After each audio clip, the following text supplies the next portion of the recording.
History is rich with eureka moments.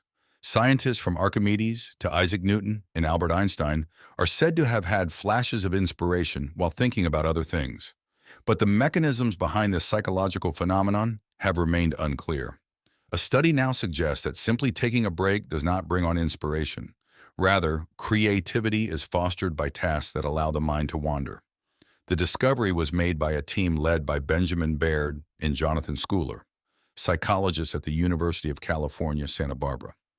The researchers presented 145 undergraduate students with two unusual uses tasks that gave them 2 minutes to list as many uses as possible for everyday objects such as toothpicks, clothes hangers, and bricks. After the 2 minutes were over, participants were given a 12-minute break, during which they rested, undertook a demanding memory activity that required their full attention, or engaged in an undemanding reaction time activity known to elicit mind wandering. A fourth group of students had no break. All participants were then given four unusual uses tasks, including the two that they had completed earlier. Those students who had done the undemanding activity performed an average of 41% better at the repeated task the second time they tried them. By contrast, students in the other three groups showed no improvement. The work will be published shortly in Psychological Science.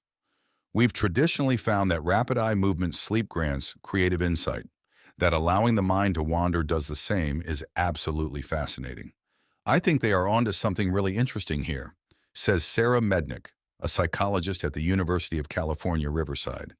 This finding really plugs a hole in the literature, agrees John Cunios, a psychologist at Drexel University in Philadelphia, Pennsylvania.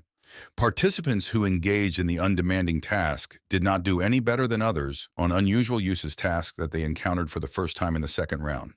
The implication is that mind wandering was only helpful for problems that were already being mentally chewed on.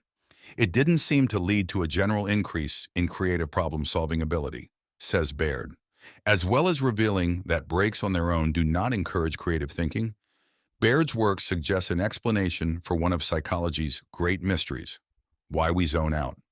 From an evolutionary perspective, mind wandering seems totally counterproductive and has been viewed as dysfunctional because it compromises people's performance in physical activities.